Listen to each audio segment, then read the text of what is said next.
Welcome to the Volunteer and Combination Officer section weekly webinar series. You are really in for a treat today in that we have Chief Jason Coy out of Laramie County, Wyoming. He's going to talk about the 10 things that he has learned being a fire chief. I wanted to start off with, here's one of the things that I learned about being a fire chief is don't take yourself so seriously. Laugh a little bit, have a little bit of fun. But before we turn it over to Jason, I got a couple things to go over with you. Standard stuff for those of you that have been on our webinars before. It's audio being broadcast over voice over IP. So if your computer locks up, log out, log back in, and you'll get back in, no problem.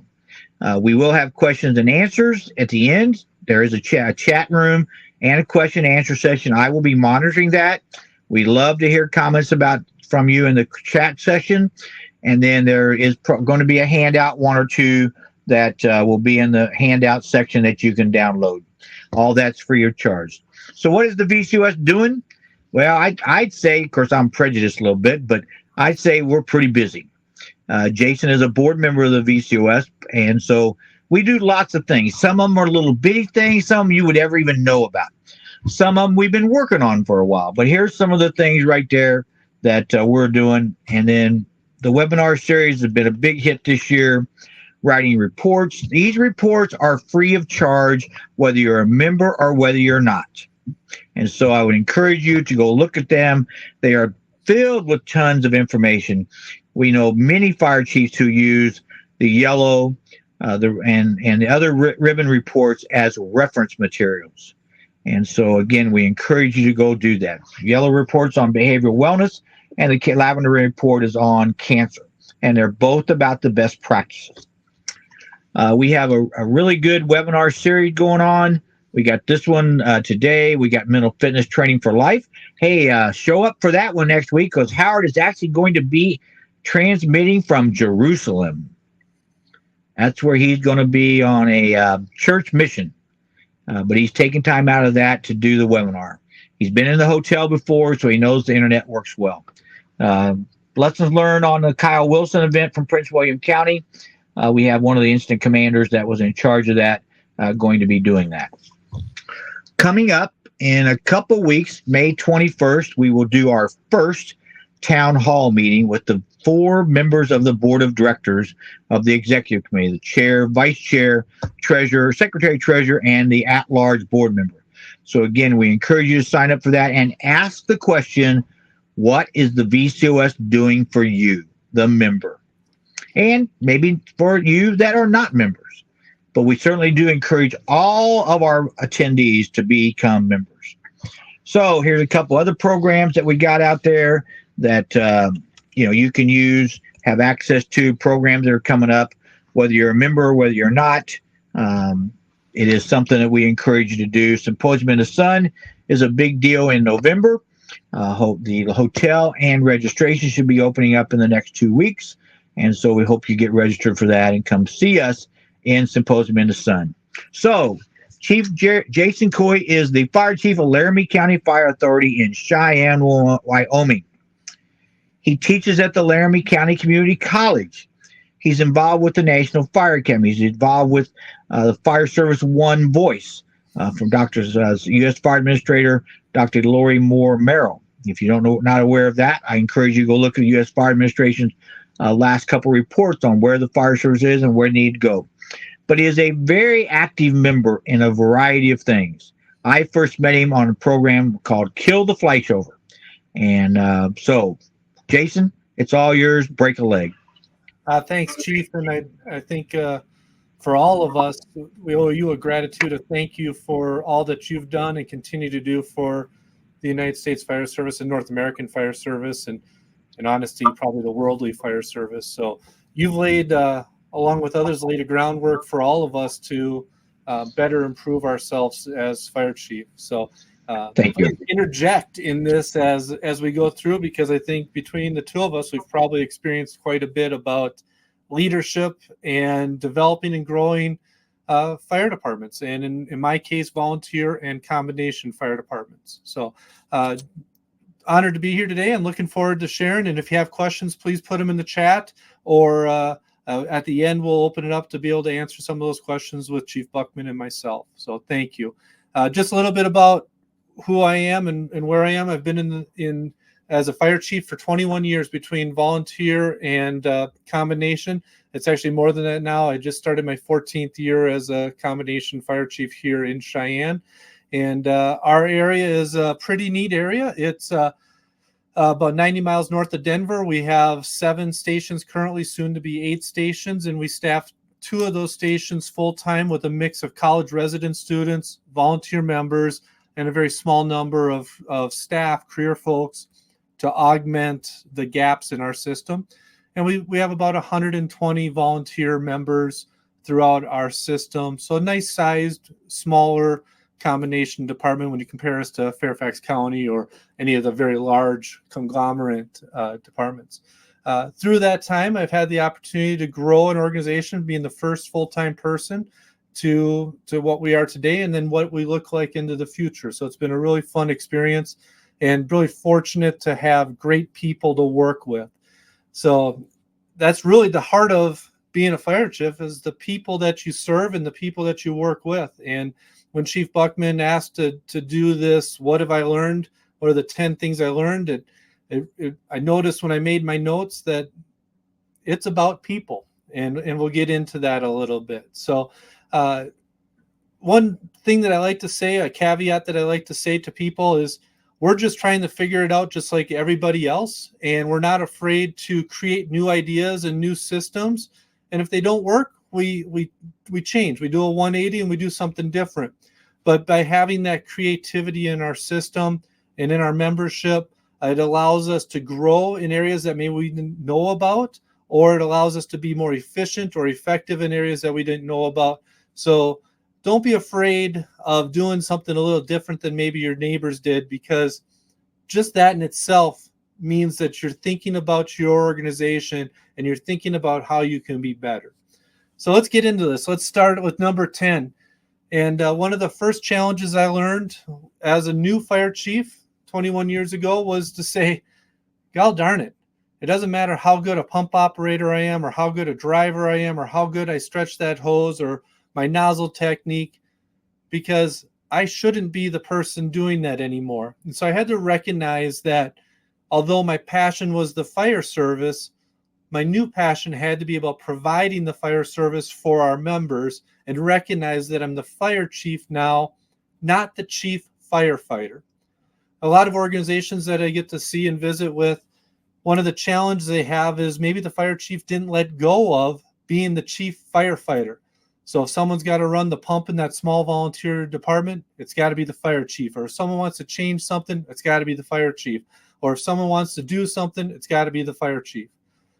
Until you recognize that your new responsibility is providing for your people, providing for your community, the fiscal responsibility, developing vision, looking towards the future, you're not going to grow. You can't do that stuff and still be focused on what nozzle you're using or what color turnout your gear are, or whatever that might be. Those have become distractions to you from what you really need to be looking at, which is, how do we serve our community and our members going towards the future? So number 10 is pretty simple. Recognize that your role changed, but the importance of your role also changed. And without that person with that forward thinking, that vision, that empowerment, that servant leadership model, you can't move the needle of your organization in a positive direction or in a forward direction. Don't get caught in the trap about worrying about what brand SCBA or what nozzle you're using, smoothbore or combination. Your job is to give input in that, but it's allow your folks to be empowered and grow in your system. And so you can focus on the budget, the finance, the relationship building, the politics, the community impact, and creating the future of your organization. So that's number 10.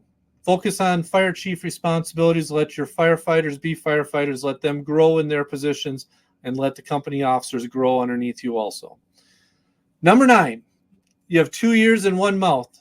Chief Alan Brunacini, most of us know as the America's fire chief, would say this often. You have 2 ears and 1 mouth.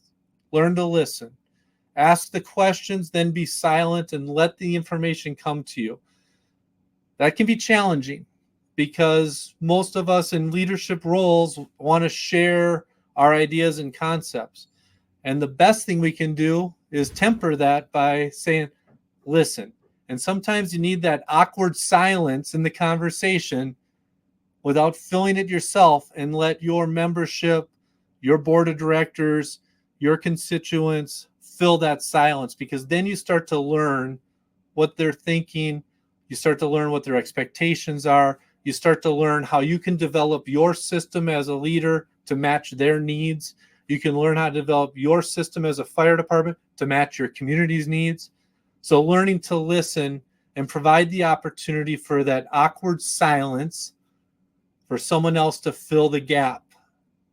That's an important lesson that it took me a while to learn in our system. And one of the failures, one of the many failures that I did throughout my career, and I probably still doing today, is learn to listen. So that's number 9. You know, it's an important one. It's a valuable leadership lesson. It's a valuable lesson for all levels of your organization, whether you're a chief officer or a battalion chief or a station captain or even a firefighter. Learn to listen. And when we learn to listen instead of learn to listen to argue, we become better. A lot of times we learn to listen to devise or to defend our ideas.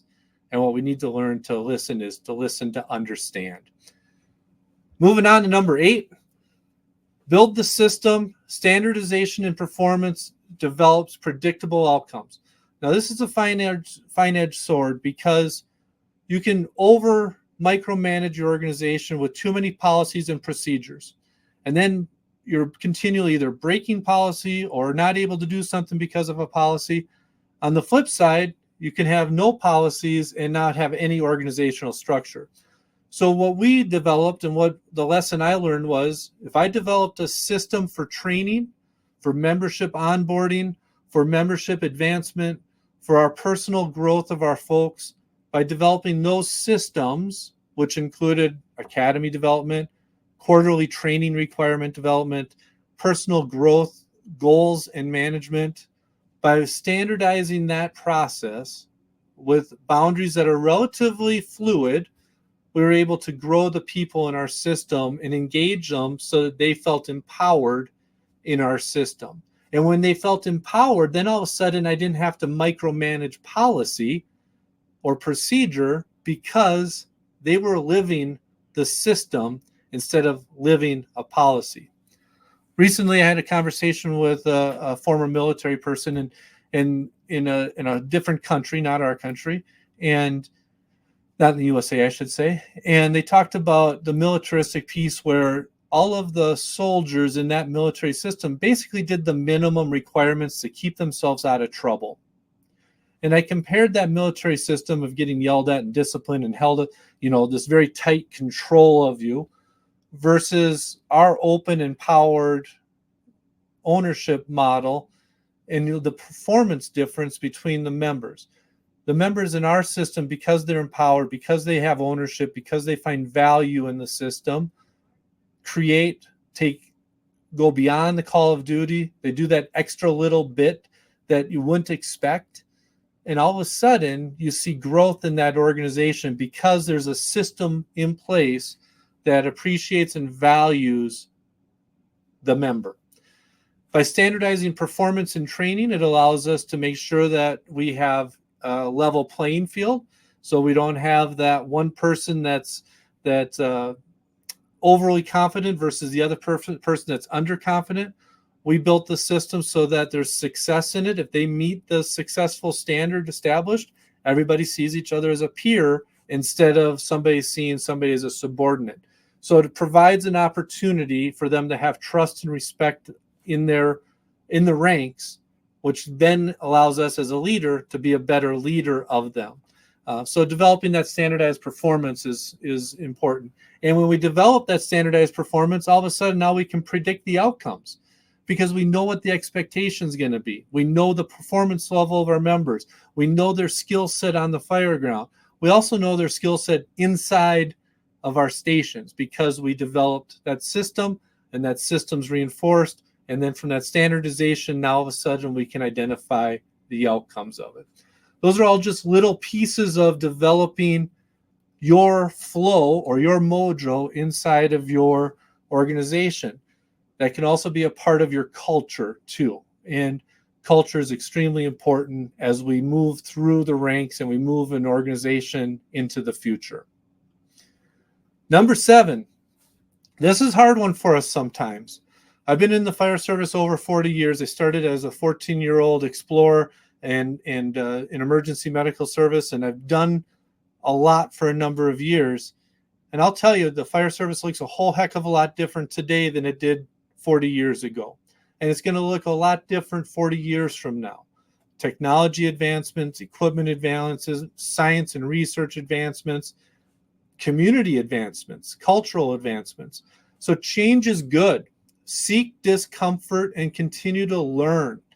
It is so refreshing to be challenged and learn something new as a leader and continue to seek those new opportunities that your membership will grow from it. And as a leader, I never want to catch myself saying, well, that's not how we do it, or we can't do it that way. Usually the answer is, let's try it. Or maybe we've tried that once before, but let's put a new twist on it and see if it works better for us this time. Or here's the lessons we learned last time. Let's advance past that and do it a little bit better than we tried the previous time. So change is good. Technology is good. Research is good. Science is good. But that means as a leader, you have to learn. You have to strive to continue to grow. Otherwise, your organization and your community are going to pass you by. And pretty soon, you're not going to have the skill set to continue to lead your organization. If you do get passed by and you try to hold the reins and continue to control that organization, pretty soon you won't have members or staff to help you deliver the service. So if your organization's struggling with recruitment and retention, if your organization's struggling with culture, most likely you haven't evolved or haven't looked at areas to evolve and change to better serve your members and to attract today's society into your organization, or to provide a better service to your company, to your community. So those are important for us to take a look at. And I think we lost the PowerPoint there real quick, but I got it here. So we'll go up to number 8. And number 8 is build the system. We talked about that one there. We're back again. Okay, so change is good. Number 6 is smile. Chief Buckman started this webinar with a red nose on.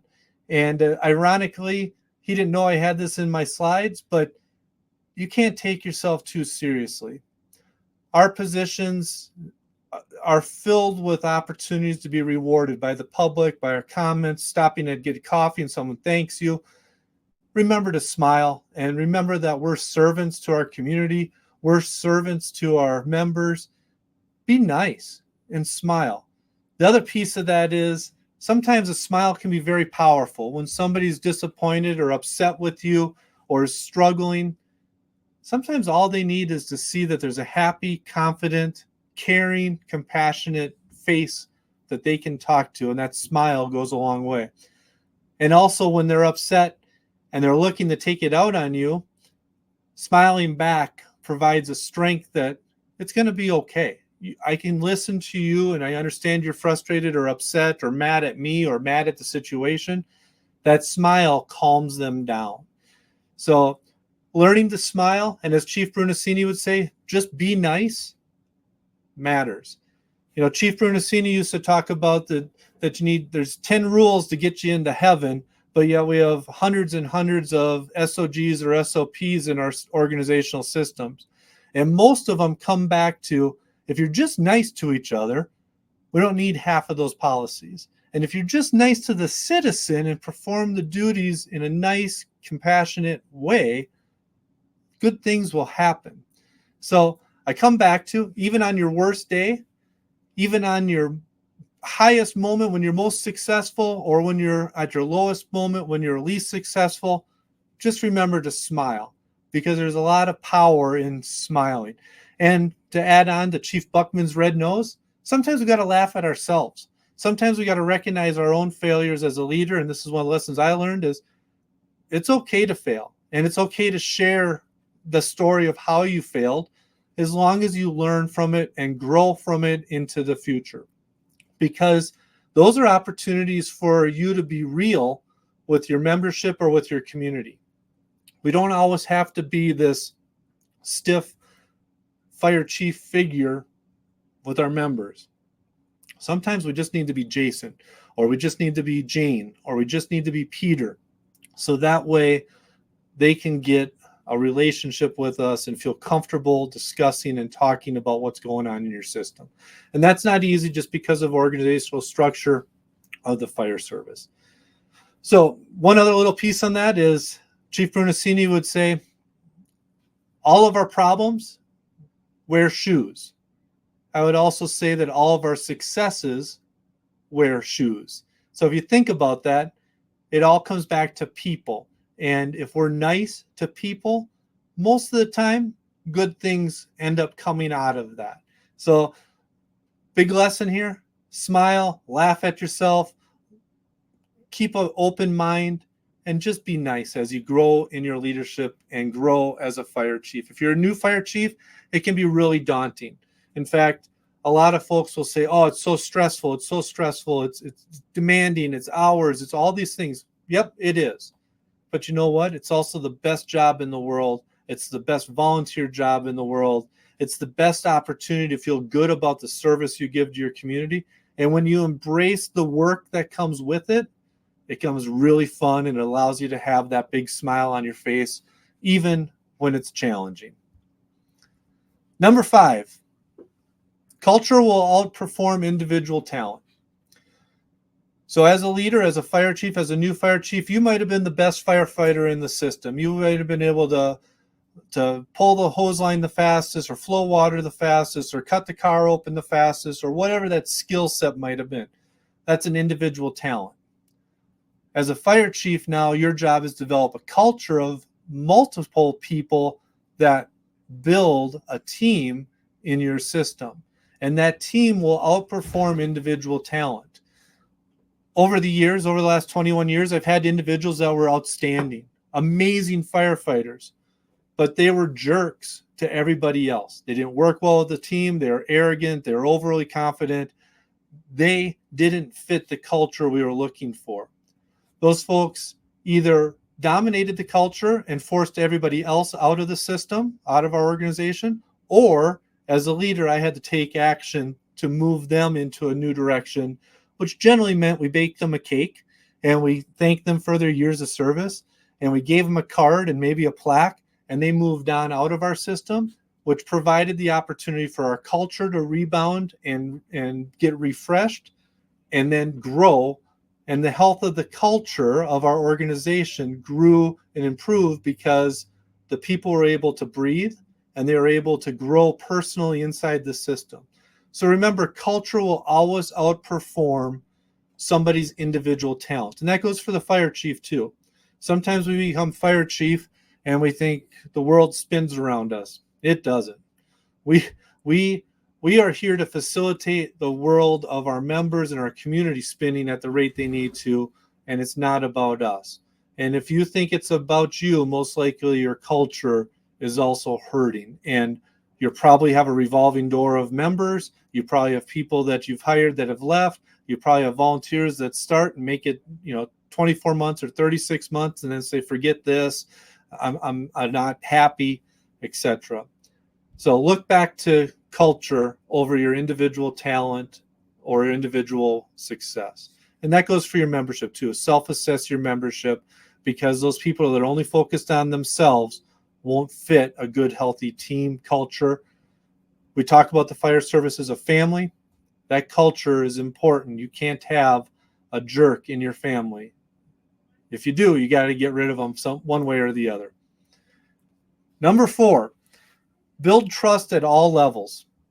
This starts from day one. If you're promoted to a leadership role, fire chief role, it starts right away. And unfortunately, as a fire chief or as a leader, you have very room to take damage or take a hit on your trust. And I've failed at this. I have said something and not delivered, or I have delivered on something I haven't said, or I've lost or damaged that trust with a member. And it's taken me years to rebuild it in many cases, if I was fortunate enough to be able to have the opportunity to rebuild that trust. In the cases where I wasn't able to rebuild that trust, it could still be a challenge for us in the system. I have a member that was an officer here when I got here, and that individual was good, but they were going down the wrong path, and I damaged the relationship and lost the trust a little bit there for the right reasons, but it took me about a decade to rebuild that trust with that individual, and it just takes work.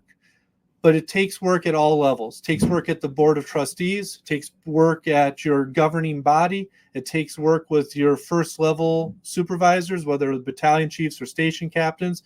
It takes work with the firefighters. It takes work with the community. And you have to be intentional with developing trust as you grow through your system and evolve. So I can't overemphasize trust as one of the major pieces of becoming a successful leader or a fire chief that's successful. A little story. This organization had great individuals, but there was a separation between the board of directors and the fire chief. They had lost trust on both sides, both directions, and no fault of anybody's other than they just lost it. Through a series of events, it became very disgruntled. And so as a new fire chief, one of my biggest lessons was build trust with my board, so that way when those difficult conversations had to occur, they trusted what I was saying and they trusted I was going to do what I said. And that allowed us to move the needle and start the organization moving in the right direction. In this case, there was an opportunity for me to predict an outcome. I was going to have to take a HR issue with an individual, and before I did it, I met with my board of trustees and defined exactly what was going to happen. One of two options. The person was either they could grow and improve, or they were going to resign. And if they were going to resign, I didn't want it to be a shock to my board of trustees, thinking, "Oh my gosh, they're scaring away members." Well, I was able to predict that outcome, have that conversation before I went to work on the individual to improve them. And the outcome happened just like we said it would, which allowed me to have trust with my board of trustees, which then allowed me more latitude to grow and do things a little bit different than the previous chief did. So building that trust is critically important. Number 3, this is going to take a little longer, but vision. Vision is critical as a leader, and as a fire chief, it is incredibly important to grow the vision of your organization, not only at the firefighter level or the mid-officer level, but also the vision of the administrative staff. And sometimes you have to take the responsibility of the vision of the board also, to provide them guidance on where you're going or where they need to be going as an elected body. So creating vision throughout the organization that is consistent, that is concise, that provides the framework for your organization to move forward is incredible. Now, developing vision. It is important to recognize that you have to be able to see what can be done today versus what could be done in the future. And then you have to be able to communicate it. And one of the challenges in the fire service is we have a wealth of traditions, which are all wonderful. The key is making sure those traditions aren't an anchor, but they're a road sign for us to recognize and to acknowledge, but to continue to move past and develop our new traditions as we honor those old traditions. That can be challenging and scary because those traditions can be very powerful. If you can only see the tradition and you can't see how that tradition evolved over time and became a tradition, which then allows you to be able to see what the future could be, you can become lost and you can become stagnant as a leader and as a fire chief and as an organization. So vision becomes really critical. Hearing from your membership, hearing what their expectations are, hearing what your citizens' expectations are. our organization, we did a little exercise. We were struggling with a couple little pieces, and we were saying, what does it mean to be a Laramie County firefighter in our organization? And with that, what does it mean to our citizens to receive service from us? So we did a little exercise, and we had our membership and our officers list on a whiteboard all the things that it meant to be a part of this organization. Honor and valor and all these words came up defining who we were and what we were. As we narrowed that down, it started to become apparent there were 4 words that really defined who we were as an organization that could be the baseline for us to grow into the future. And the membership came up with service being one of the major priorities for our vision for the future. We wanted to provide service not only to our community in a highly effective, efficient manner, but we also wanted to provide service to each other. So internally, our internal members, they needed to provide service with each other. And then externally, not only with the community, they wanted to provide service to the other agencies that we respond with, whether it's law enforcement, private ambulance service, or our neighboring fire departments. Those became highly valued for our organization to grow with our vision. The next one was they wanted ownership. They wanted ownership of their own personal growth. They wanted ownership of the department's growth. And they wanted ownership of being able to be creative inside the parameters of the organization. When we provided that opportunity, that added a foothold of where our vision was going. And that was to be a very people-centric organization. The next one's pretty common in the fire service, unity. But greater than just unity amongst ourselves inside our organization, we needed to improve unity outside of our walls with our neighbors and the other responding agencies and our community. Honestly, I think if you did a self-assessment, most communities don't know who their fire department is or what they do. They know they have a fire department. They might even know the name. They might even know the color of the fire trucks, but that's about the extent of it. They don't know all the things that your members do. So through unity, we started to devise a system, one, to unify internally, but more importantly, or as importantly, to unify externally with our community, with our other agencies that we performed with. So far we have 3 footholds or foundations that are helping us build our vision for the future: service, ownership, and unity. And the final one's a little unique. At the time, a decade ago, we were looking at doing some things that were non-traditional as far as fireground operations. We were trying to utilize the Underwriters Laboratory data. We were trying to utilize research and data from Sweden and other countries, and that didn't look like our normal model. And so our membership looked at that as, boy, we want to be progressive. And so their 4th value that helped us develop the vision was to be progressive, to continually seek new opportunities to do better, to be more efficient, to be more effective, to be more creative, to provide better service to not only themselves, but to our community, to utilize technology and research to help us grow in the service that we have. That was a pretty unique stance from our membership, and one that I don't know if many organizations have in their value or their visions. And so we embraced that, and it led us down a number of rabbit holes that have provided us opportunities to grow the service that we provide our community. All of that, those 4 foundations, service, ownership, unity, and progressive, have built the foundation for us to have a vision. And we keep reminding our organization as our vision grows that it's going to continue to evolve. In a decade or 20 years from now, some of those items might not be appropriate, or we maybe have expanded upon them even greater. And that's part of seeing the future. One of the challenges as a fire chief, a young fire chief, that I learned was I got overwhelmed and tunnel vision and didn't have the vision of where we were going because I get distracted by the stuff.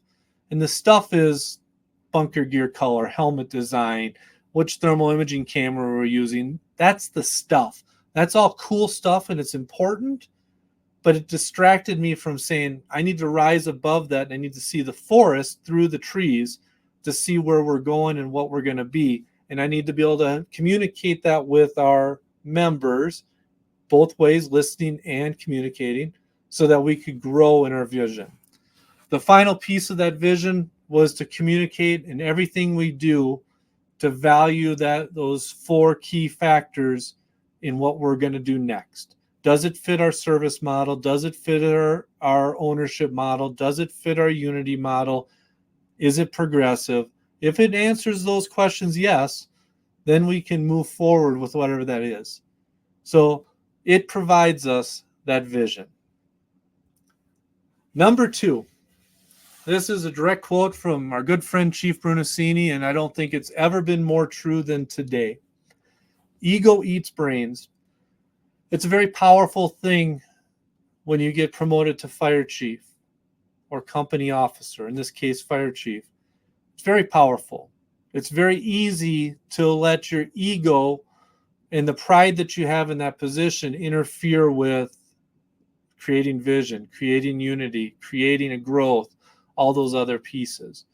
So your ability to control your ego and recognize that even though you're the fire chief now, you have a greater responsibility to be more humble than ever and to support those around you and build a team around you of people.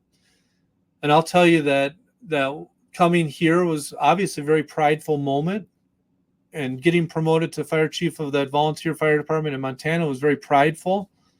But I learned lessons the first time and the second time, and if I ever did it again, I'd have a new lesson to learn on how to make sure that I'm communicating and I'm addressing our troops and I'm interacting with our community in a very humble, confident manner so that ego doesn't interfere with it. You'll see folks that get promoted to chief or other officers and they'll have a cool new tattoo or a cool new mustache or a cool new signature line on their email. That stuff's all nice, and those aren't bad things. But if those are the things you're focused on, what your signature line looks like on your email, or what your business card says, or what your title on your uniform is, if you're focused on that stuff, you're probably missing the most important piece, which is to focus on those around you. So be proud of it. It's a great honor to be a fire chief, but don't let your ego interfere with you being able to see the rest of the organization and see your true role in the community, which is a servant.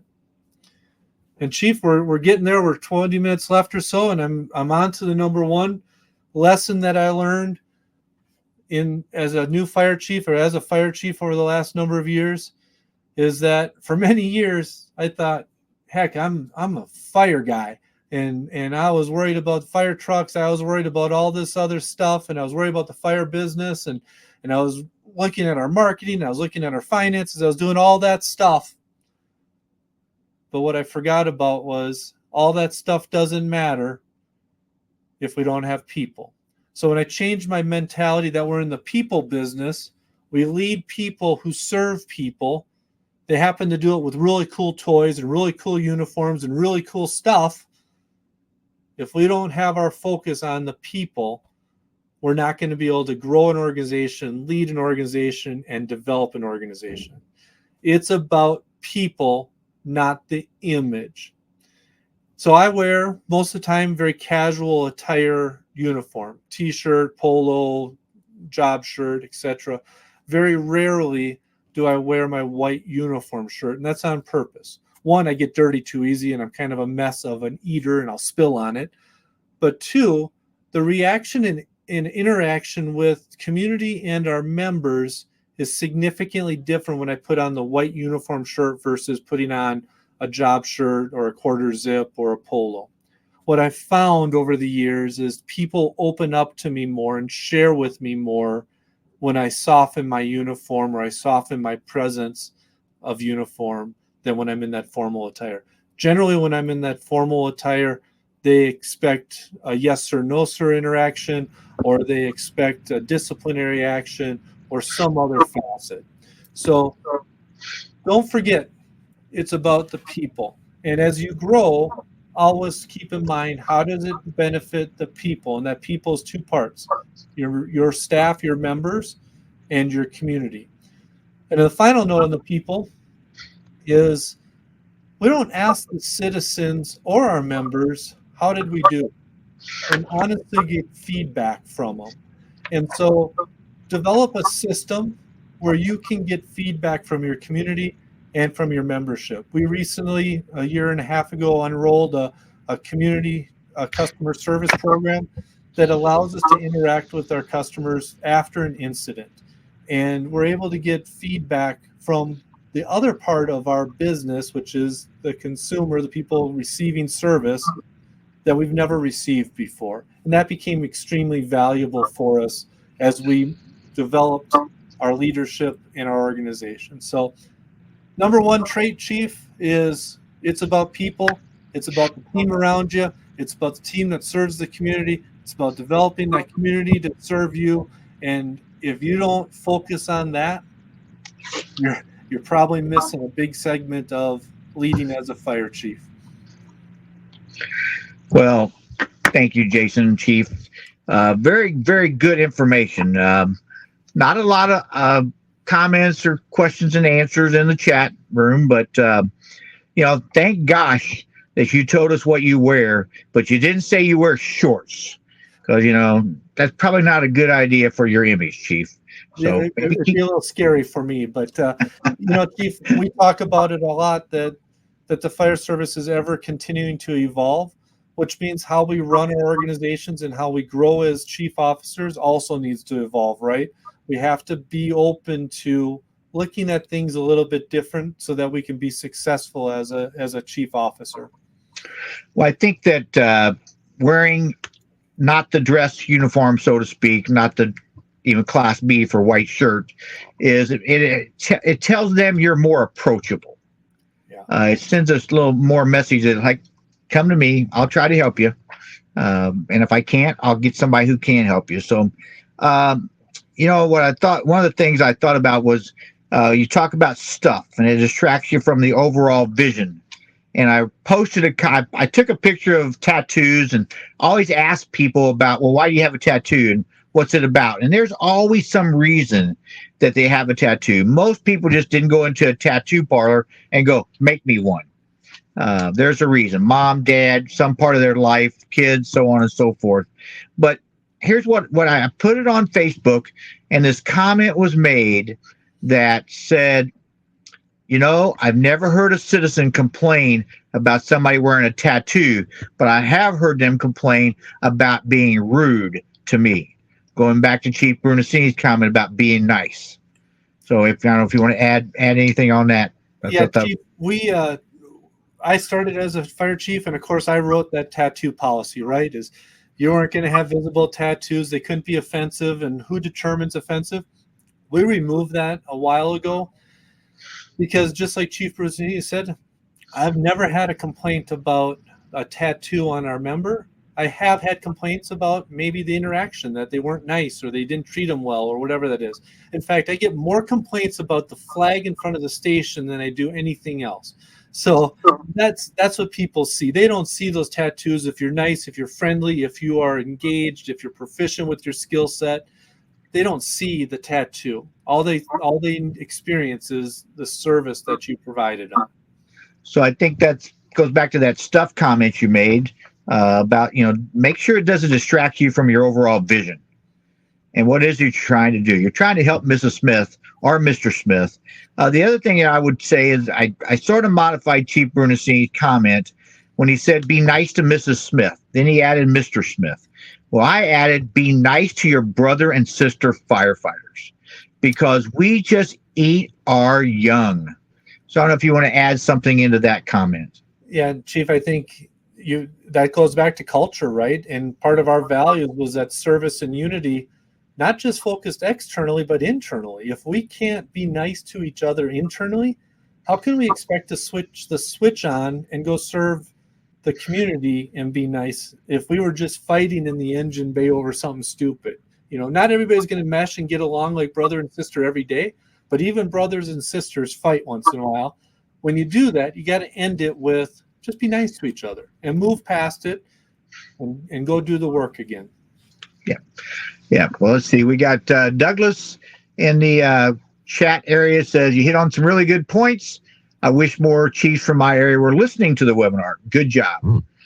David says, I agree with the chiefs wearing the blues kind of uniforms. And so a couple people that are paying attention and listening, so made some comments. And the one thing that I know those who are chiefs on here understand, but so many of us, and Jason, you can add to this, if they are a captain and they go, man, I cannot wait till I become fire chief. I am going to make this fire department 100% better.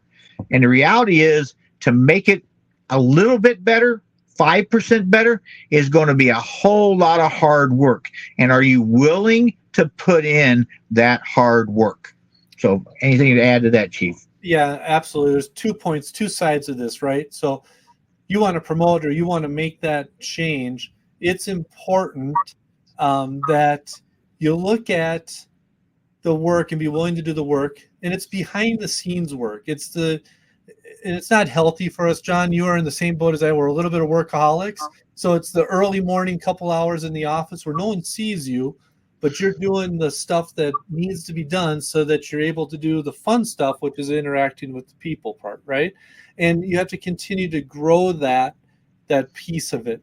The other piece is you get out what you put in. Unless you're willing to do the work, nothing good's going to happen from it. And so it takes time, it takes energy, it takes building the system around you so that you can be successful in all factors. The other comment I hear a lot from the line, not necessarily always in our organization, but across the country, is as soon as you become administration, you lose touch of the line, right? You lose touch of what it means to be a firefighter. And I'll tell you, I've never met a fire chief that hasn't served time on a hose nozzle, in a front seat, driving a tender, driving an engine. They all came through the ranks. All of us love and are passionate about those positions. We just have a new position that we're responsible for. And you don't want us out flowing water with you. You want us interacting with the government body, working on the community relationships, working on finances, so that you can have the equipment, the training, and all the things that you need to be successful. So when I hear folks say, well, we never see our fire chief, or our fire chief is always at X, Y, or Z, or whatever, I say, do you have new trucks? Well, yeah. Do you have good benefits? Yeah. You're a volunteer and you have brand new equipment? Yeah. How's your training look? Oh, it's top notch. I then say, well, it sounds like your chief is probably doing what they need to be doing to provide for you. So maybe give grace to them to understand that they would love to be out there flowing water with you, but they have to be at these meetings and continue to work the system to get you what you need. So finding grace in the fire service as a chief officer or as a company officer is probably pretty important for us also. Yeah. Well, it's sort of funny there because a guy who got promoted to operations chief in a large career department, and I've known him for years, he goes, oh my God, I had no idea the amount of time I spend in meetings. I became operations chief because I wanted to be making fire runs and extrications all over the city. He's like, well, that's not going to happen because I got to go to meetings. I think that became prevalent in COVID, right? When we started to have to do Zoom meetings, it became daunting. You realize, holy smokes, they're double, triple, and quadruple stacked on top of you because we didn't have to drive to a meeting. It was easier just to schedule a Zoom. So, yes, meetings are incredibly important for you as a chief. That's all part of vision, right? And that's all part of providing service to your troops. And so, yeah, Chief, it's work, but it's fun work, right? You get to reap the benefits of your folks being successful. When they make a life safety save, or they make a great save on a vehicle accident, or on a structure fire, or a CPR save, and they come back with the big smile on their face, that's when you're just like, holy smokes, this is awesome to see them being successful. And that is a big thing. We talked about this before we came on live here about the people who've left our departments and went on to become whatever in other departments. I can tell you that I have 7 people who left my department went to become fire chiefs. One of them is a deputy chief in a large career department, so not the fire chief. But the other one just got appointed fire chief January 1st. And so I'm proud of that we cultivated that. Our culture helped them understand the job. And I know you had a whole bunch of people as well. Yeah, that's the reward, right? Is to hear about. I'll give you a little story, Chief. We got a couple minutes left here. We had a little incident, a little medical call, and at the end of that medical call, our folks stayed and helped Mrs. Smith and said, "How can we help you?" And of course, they refused help. They didn't want to. They didn't want to feel obligated. There's this sense of pride. We don't need help. Well, they kind of pushed a little hard and said, "Hey, let us clean up afterwards. We got this for you. Let's get you to the hospital to visit your loved one. We will take care of all this." They cleaned up the house. They locked the house up. They got them to the door. Well, that individual's son is in the profession in another state. I get a phone call from him to say, "Your folks stayed after and just cleaned up the floor as my mom went to the hospital with my stepdad. We don't do that. How did you get them to do that?" Well, that's one of the proud fatherly moments, right? That you're like, yes, it means something when the members are doing it and living it and driving that service model. And so I think it's about the people again. Don't get distracted by the other stuff. And if you're a chief officer, you get distracted by budget, you get distracted by finance, you get distracted by this legal issue or whatever that might be. Make time for the people, because when you do, it pays dividends and it provides you the energy to deal with that other stuff that maybe not so much fun. Yeah. Great job. So let's see here. Very good. Greetings from Portugal. Our brother Nuno is on as well today. He's here for most of them. Your friend, I say he's a friend. He knows you. Jamie Moore out of LA City said, as always, a great job. The 10 items you listed were spot on. TJ said, that's my biggest concern, finding time to be in the stations and making sure our crews don't feel that way. Thanks for validating our admin work.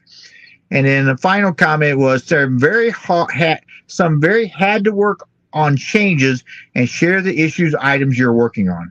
Find that many people take hope, turn it into expectations, and if it doesn't happen, ends in disappointment, which only takes a few of those to ruin trust and credibility. Do you agree with that? That was a long statement. I'm sorry. Yeah, no, and I think we get the gist of what he's saying is that you can't hope for change. You can't hope for improvement. You have to drive it, right? Building that system, leading it, accepting the bumps and bruises as you go through that change and growth. But you have to stay patient and intentional with what you're doing to make change in your organization and to grow it. All right, good. Well, another question for you comes from Matt. If you've got time, a more formal uniform can convey that you regard the workforce with importance. How do you reconcile both sides? Yeah, absolutely, Matt. And there's a tradition piece of that, right? But I look at what a doctor wears today versus what a doctor wore 40 years ago. 40 years ago, you would go to a clinic or a hospital and a doctor would be in a three-piece suit and a tie, etc. And today they're in scrubs or a white jacket. So as much as the uniform is incredibly important for us, and it is very respectful to wear that uniform, maybe the only times that we wear it are when we need it to be that respectful piece. So there is a balance there, and you have to find that balance in your local community and your local region, because the fire service is not one. Although we're advocating for one voice in the fire service, we know that regionally the fire service is different throughout North America. And so you have to play that card locally for your impact and values. All right. Awesome. Great job, Chief. For our attendees, this has been recorded. You will get a notice after it's been posted. Please let us know about your experience today. When you sign off, you're going to have a survey to fill out. That's how you'll get your certificate for attending the webinars today. The VCOS has webinars scheduled every Tuesday. Sometimes we have to cancel them for a variety of reasons, but they're scheduled every Tuesday at 4 p.m. Eastern Standard Time. So go to vcos.org if you haven't seen our schedule. but take a look at it. We're trying to keep things posted ahead, not 6 months ahead, but like 45 days ahead, so you can decide if you want to do that or not. So with that, I want to just say thank you to Chief Coy again for an outstanding presentation. We appreciate all he does for his department and for the VCOS. And so thank you very much. And with that, I would say goodbye to our attendees. God bless, be careful, and take care of yourself. Good day.